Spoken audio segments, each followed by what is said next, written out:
Sa ngalan ng Ama at ng Anak at ng Espiritu Santo. Amen.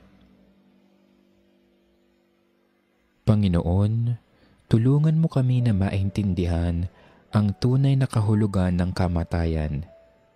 Ito ang katapusan ng paghihirap at simula ng kasaganaan. Ito ang katapusan ng kabiguan at simula ng tagumpay. Ito ang katapusan ng takot at simula ng kapayapaan. Ito ang katapusan ng hapis at simula ng walang hanggang tuwa. Ito ang katapusan ng kahinaan at simula ng lakas. Panginoon, huwag mong tulutan na kami ay magupo ng kalungkutan, ng kawalan at kapaitan. Sa halip ng kalungkutan, naway mangibabaw sa amin ng bagong kasiyahan dahil sa mga biyayang ipinagkakaloob mo sa amin. Alisin mo ang anumang takot at pangamba sa aming mga puso.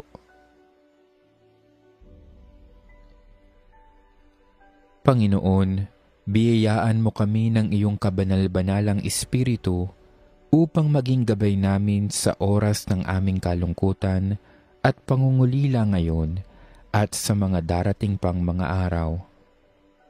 Ama namin at makapangyarihang Diyos, naniniwala kaming ang iyong anak na si Jesus ay namatay at muling nabuhay.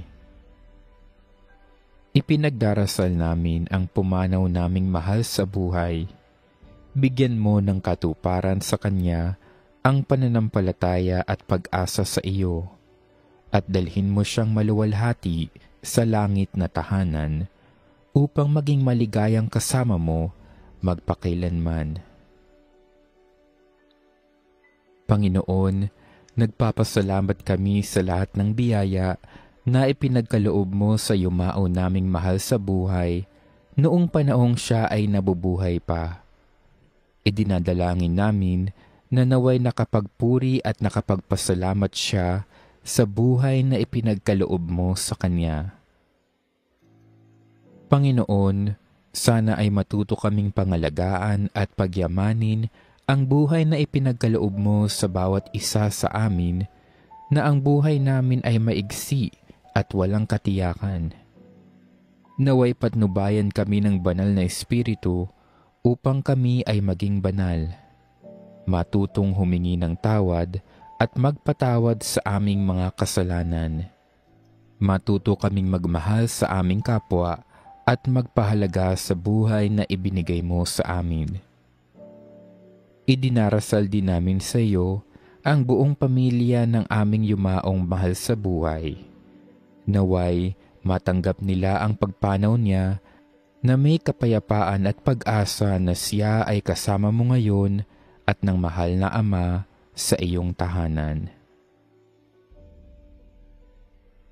Pagpalain nawa ang yumao nating mahal sa buhay ng Panginoon at ingatan. Paliwanagin nawa ng Panginoon ang kanyang mukha sa iyo. Pagkalooban ka ng kanyang biyaya at tunghayan ka nawa ng Panginoon. Gawaran ka nawa ng kapayapaang walang hanggan. Amen. Ama naming mapagmahal, inihahabilin namin sa iyo ang mahal sa buhay namin na pumanaw sa buhay na ito. Huwag mo siyang pababayaan at pamalagiin mo siyang buhay sa iyong piling.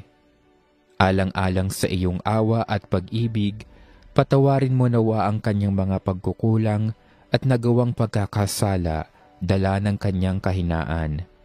Manatili nawa siyang maligaya sa iyong piling, kasama ng iyong anak at ng Espiritu Santo, magpasawalang hanggan. Amen. Kapayapaan kailanman ang igawad ng may kapal sa yumaong ating mahal. Siya nawa ay silayan ng ilaw na walang hanggan. Panginoong Hesukristo, sa 3 araw na pagkahimlay mo sa libingan, pinabanal mo ang pinaglalagakan ng lahat ng sumasampalataya sa iyo. Pagkalooban mo nawa ng pamamahinga sa kapayapaan ang aming kapatid na pumanaw. Ikaw ang buhay at muling pagkabuhay, kaya't umaasa kaming bubuhayin mo siya sa iyong kaluwalhatian, magpasawalang hanggan. Amen. Kapayapaan kailanman ang igawad ng may kapal sa yumaong ating mahal. Siya nawa ay silayan ng ilaw na walang hanggan.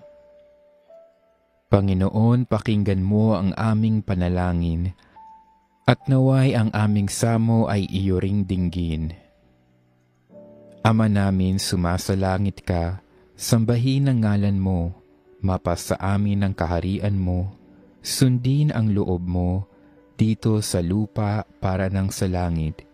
Bigyan mo kami ng kakanin sa araw-araw at patawarin mo kami sa aming mga sala, para ng pagpapatawad namin sa mga nagkakasala sa amin, at huwag mo kaming ipahintulot sa tukso, at iadya mo kami sa lahat ng masama.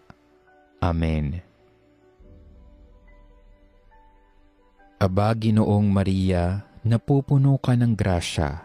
Ang Panginoong Diyos ay sumasa iyo. Bukod kang pinagpala sa babaeng lahat, at pinagpala naman ang iyong anak na si Jesus. Santa Maria, Ina ng Diyos, ipanalangin mo kaming makasalanan, ngayon at kung kami mamamatay. Amen. Luwalhati sa Ama, at sa Anak, at sa Espiritu Santo, kapara noong unang-una, ngayon at magpakilanman. Amen.